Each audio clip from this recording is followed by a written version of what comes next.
Computers are live. Mixer's up. Levels are good. Equalizer's good. Ready channels 1 and 2. Mic is live in 3, 2, 1. Roll it.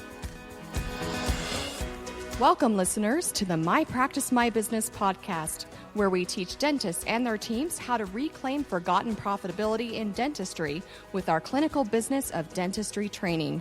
And now, the host of our show, the clinical director at My Practice, My Business, Dr. Rob Thorup.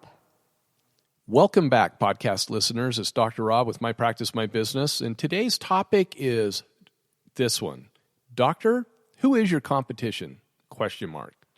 Like many of you, I started my practice from scratch right after breathing a sigh of relief when the Western Regional Board results arrived. I sought the advice of successful dentists in the area where I wanted to set up my dental practice, and I have to credit those that helped me by saying that they did well getting me off to a healthy start. There's a Dr. Gerald Bozeman that gave me a lot of information. Brian Smith, boy, I'll tell you, these two docs really helped me a ton in getting started, and Roger Warren, who's an endodontist. Very, very grateful for those three mentors in my life. But I have to tell you, there was another doc that I thought would give me some really good information on how to get started.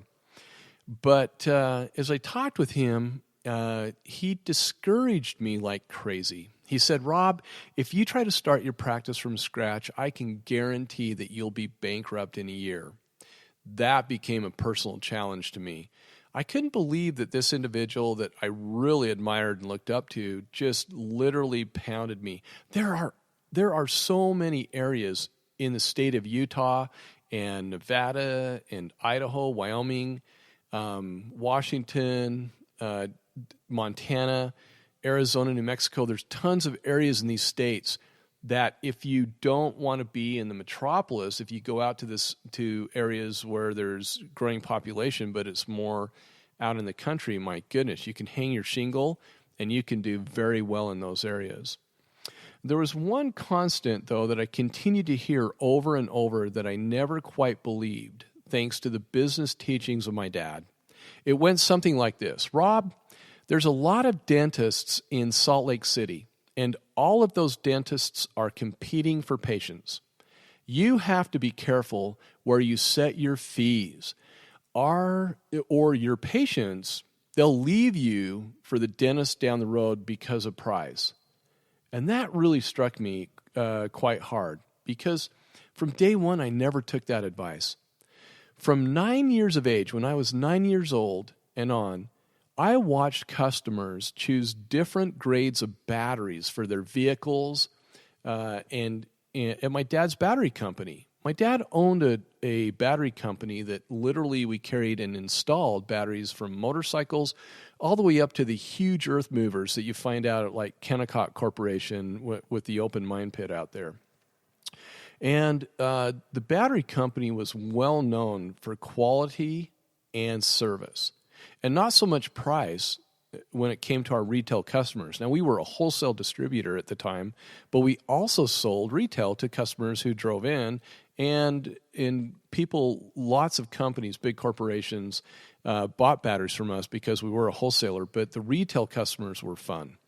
People with dead vehicle batteries could go down the street to like auto parts stores, Sears, places like that, and purchase batteries at lower prices. And some did. But most maintained loyalty to my dad's battery company because of those two things, quality and service. And most customers would choose the higher grade, more expensive batteries for their vehicles when they understood the differences in the grades of batteries and simply given a choice. You see, not all car batteries are created equal. The plates down inside that gives the battery its power, its cold cranking power to turn that engine over, depends on how many plates are in the battery and the thickness of the plates, and that cold cranking amperage is like mission critical. But when we would explain to the customer, the consumer, what those differences were, many of them, almost all of them, chose the better batteries. It was amazing. But it was not the what in their decision making that intrigued me, not what the battery is about. It was why they would make their purchase decision, why they chose it. We just had a recent interesting situation with a couple of oral surgery offices we have here in town. I referred a patient to 2 different oral surgery offices, and at the oral surgery office number 1, let's call it, the patient went there, and the patient needed a couple sinus lifts and 4 implants, and they went there to office number 1, where the doc is very good, very skilled oral surgeon, and gave the patient the treatment plan out of the practice management software with codes, descriptions, and fees. Okay? And the treatment plan, let's just say the treatment plan for all those services was about $12,000. But the doctor discounted, it gave the patient a discount, my patient a discount, and the total treatment plan was just under $9,000, almost a $3,000 discount. So my patient, who happens to be in cells and has been in cells all of his life, he said to the oral surgeon, why are you giving me such a big discount on your services? And the oral surgeon said, it's because there's so many oral surgeons in this valley. They're on every corner. And he goes, I want to make sure that you come to me and I get to do the procedure and that I get the income source. I want to make sure that I do everything in my power to do that. And the patient said, okay, thank you so much, and felt really good about that oral surgeon. Then he went to oral surgeon number 2. Oral surgeon number 2 gave him a treatment plan with codes, descriptions, and fees, and gave him, and the treatment plan cost for the sinus lifts and the 4 implants was came in at about $15,000, $3,000 more. And the difference is oral surgeon number 2 gave the patient that Disney experience that we always talk about. The just the way the office protocols were set up, and most importantly, gave him documents on PRF and on Straumann implants and why they wanted to use those 2 products and procedure, the products, the Straumann products, and the procedure of using PRF in the sinus lift and doing a vertical lift, and the differences that there are out there and the types of sinus lifts they can give. And that oral surgeon number 2 discounted his work slightly, and said, because you're a patient of Dr. Thorpe's and we work with him. He gave him a slight discount, but hardly anything. Okay? So here's what was really interesting. Oral surgeon number 1 discounted down to like $8,000, I believe it was, $8,000-9,000, somewhere in that range. Oral surgeon number 2, it was going to be about $14,000. Significantly more money, as I recall, is what it was. So don't, sit there and do the math on me. All I remember is it was way more expensive to go oral surgeon number 2, and I can't remember the total fees for everything. And the patient called me and said, which one should I do? And I said, well, both surgeons will do a great job. And I said, you need to go with the surgeon that you feel good about, who gave you good information and explained everything to you well. And oral surgeon number 2 did the better job. Very, very interesting. So when we talk about who our real competition is, it's not, in that situation, it was almost like, okay, Rob, well, now it is doctor-to-doctor competition. But it wasn't the 2 doctors that were the competition. What we found out when I was talking with him, he's going to Hawaii with his wife, and the oral surgeon number 2 was almost $5,000 more expensive to go to him than oral surgeon number 1. And so they were looking at going to Hawaii right away, okay? And both oral surgeons did a good presentation, And he went with the more expensive oral surgeon because he studied the types of implants that he was going to receive. That was a key factor, okay? And it became a business decision for him. It became corporate America for him, both in the purchasing process and in competing with his discretionary funds to have the procedure done, because what he had to do with his wife is put off their trip to Hawaii for a few more months so that he could recapture the extra money that he would be spending at oral surgeon number 2. If he went to oral surgeon number 1, they'd be gone to Hawaii in a couple months. If he went with oral surgeon number 2, it was going to be about 6 to 7 months before they went to Hawaii. That is who the competition became, not between each other, because he obviously didn't go with the less expensive oral surgeon. And both these guys, I know them well, and they both do excellent work. Isn't that interesting? Doctor, who really is your competition? Most would have you believe it's other dentists, and it's not. If a patient has a choice between a dirty, rundown, low-tech practice and one that's clean, modern, then I would say yes.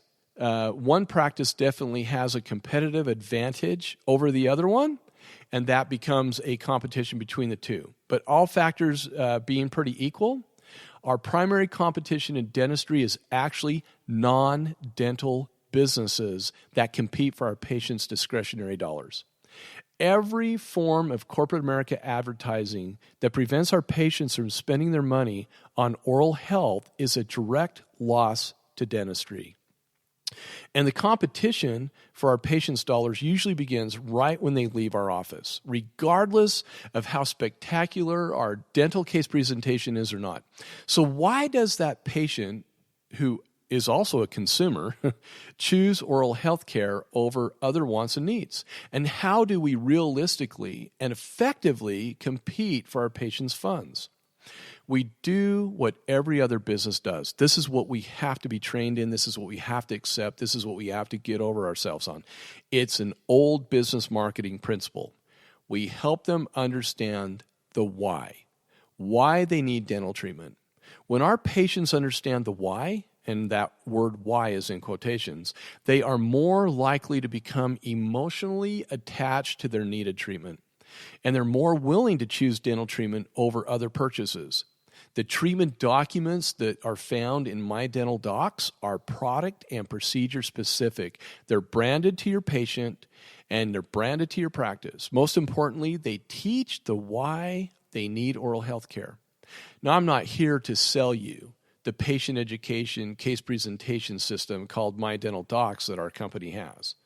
I'm here to teach you why it's becoming more and more important today than ever to give your patient documents that contain more than just codes, descriptions, and fees.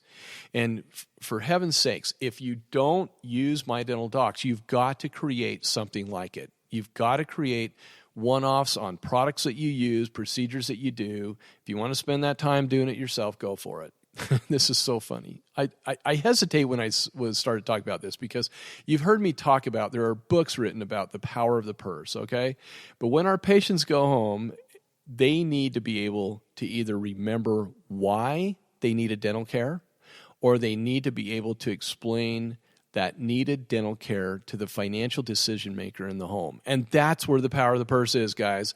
Look, my wife, I never make any major purchase without her input. She's just a better financial bookkeeper and better financial decision maker than I am most of the time.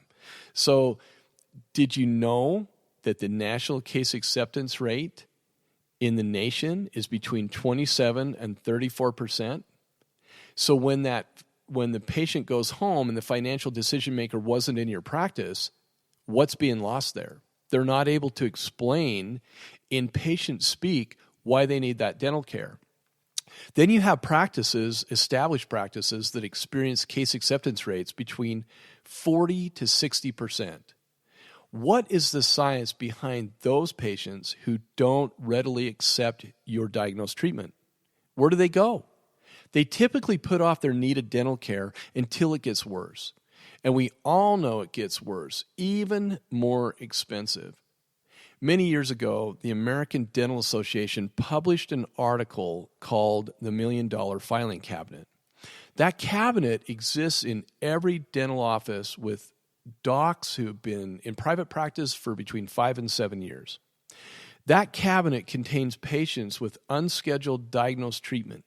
So many offices have little to no follow-through in following up with that list of unscheduled diagnosed treatment on a bi-monthly basis. We look at that every 2 weeks, that list we printed out from our software.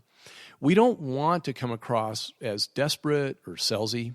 In reality, we want our patients to have great oral health care. All of us do. And we want to make money in providing that care to our patients. At least I hope we do. I believe that's why we went through all those years of schooling and went into dentistry, right? I hope that's part of it. But if not, if you're willing to give it away, more power to you. Let me tell you about something that I learned years ago. I used to have magazines in my practice, like travel, diving magazines. I was really into scuba diving for years. I loved it. And I had a dive magazine on my tables. Well, 2 weeks prior, my sales rep from Henry Schein Dental comes in and he goes, "Hey, Rob, I went to a seminar and we learned that if you have those types of magazines in your practice, oftentimes patients will see something like a trip they want to go on, or they'll see in my outdoor magazines, they might see a firearm or a four-wheeler or something, like a boat that they want to purchase, and they will oftentimes choose those things over their oral health care." And I'm like, there is no way that happens. That's crazy talk, I mean, I was young, ignorant, didn't have the business background that I totally have nowadays. And I was like, that's the stupidest thing I've ever heard. I mean, that's what went on in my mind. And geez, I even think I told him that was the stupidest thing I ever heard. Within 10 days, I had a patient come in and she needed a crown, but she saw in one of my dive magazines a dive in the Caribbean that she goes, "Oh my gosh, look at this pricing on this. I've priced these, and this is like way cheaper. I'm so excited. Can I tear this page out of your dive magazine and take it home?" "Yeah, but you need a crown." "Oh, yeah. I'm going to put that off because I really wanted to go on this trip. Can I just do it next year?" I mean, this is like in May, and she's signing up for this trip to go to the Caribbean like in November, December. And I'm going, yeah, I guess so. Well, guess what I did? I went and threw away all those magazines immediately out of my office. That rep from Henry Schein was right. And all of them, Henry Schein, Patterson, Burkhardt, they've all been trained on these types of business tactics that oftentimes docs lose or don't know about. They lose insight on that. Grateful for these reps from the companies that come and teach us stuff. Now for the simple truth, offices that provide treatment documents to their patients, which include information as to why their treatment is needed, why it is necessary to fix their unhealthy condition, and explains the type of materials you want to provide to them, experience case acceptance rates between 85 and 95%. Not because their case acceptance is exceptional, it's because they're giving the patients documents that explain why treatment is needed. For years, we've been giving our patients treatment plans with codes, descriptions, and costs for treatment. Then we saw some of the practice management software companies actually put in their patient-friendly verbiage that we could put on those treatment plans, all right? Still, nothing that explained why treatment was needed. Only information that explained what the procedure was about and just like definitions of what a root canal was or a crown. The ADA, the American Dental Association, produced and still produces pamphlets that are well written about the procedures needing to be performed, and they're written in what we termed years ago called patient speak. That's what we use on our documents, but still nothing about the why those procedures needed to be done. Never before has dentistry had such a powerful business marketing tool that helps direct our patients' finances towards their oral health care until My Dental Docs was created. It's that simple. There's no system out there like it still. that's patent pending right now, so there's not going to be a system similar to it. And it does it in a very professional yet simple format. I don't believe for a minute that our competition resides within our profession. I just don't. Our competition resides outside of our profession. And My Dental Docs was developed with that business principle at the heart of its system. That's why My Dental Docs is such a successful tool to be implemented in dental practices nationwide. We're grateful for those offices that use My Dental Docs. It's exciting for offices that use it for the first time. I love the emails that come in or the text messages that we get. They're like, oh my gosh, this system is unbelievable. It doesn't just have treatment planners in it that help promote oral health care and teach the why, but there's consent forms, post-operative care documents, special consent forms. I mean, it's a huge system that's so powerful that I hope all of you take a look at it someday. And if you don't, at least create some documents that explain why you want to do what you need to do. Thank you so much for tuning into the My Practice, My Business podcast. You can find additional podcasts you may have missed that will help you with your dental practice at Apple iTunes Podcasts. And remember to become a subscriber to our podcast. Many of you have asked how to help support the My Practice, My Business podcast. If you have enjoyed the program and information you received today, the best way to help is to leave us a 5-star review. Thanks again for allowing us to be a part of your day.